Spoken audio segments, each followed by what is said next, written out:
የጠበቀችው ማርቲ አቤላን ፍቅሩን አልቀበልም ብላ ስጦታውን መልሳ ሄደች። በጣም ነው የሚያሳዝነው። አቤላዬ ቤተሰብዬ በጣም አዝኗል። ላይክ ሸር ሰብስክራይብ በማድረግ እርግጠኛ ነኝ ይችን ልጅ እንግዲህ ሄርሜላ ከረሜላ ወደ አቤላ እንደምትመልስለት እንደምታስታርቃቸው ባለሙሉ ተስፋ ነኝ። አቤልዬ አይዞ አይዞ፣ ፈተናው ገና ብዙ ነው። ማይክል ጃክሰን የጠጣውን ጥዋ ሁሉ ገና ትጠጣለህ። አይዞ አይዞ።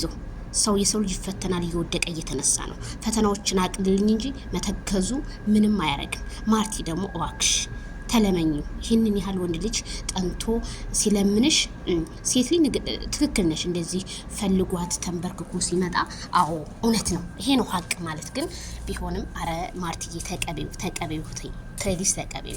ወንድሜንማ ታስቀይሙ እንዳለ ኮሜንታተር በሙሉ ተቀበዩ ተቀበዩ ተቀበዩ። አቤላ ግን ያሳዝናችሁ። ምን በጣም ነው ያሳዝነኝ። አይዞ አቤላዬ ተው ብዬ ነበረ።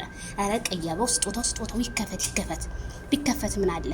የሄርሜላ ዳይመንድ ሄርሚዬን እንኳንም አኮራሽልን። አንቺ የሄርሜላ እህት ሆነሽ እንደዚህ ስሰርቧት ነበረ ብዙዎቻችሁ። ግን ማርቲ ግን አልወደቀችም። ዛሬም እየተለመነ ሴት ልጅ ስትለመን ደስ ይላል።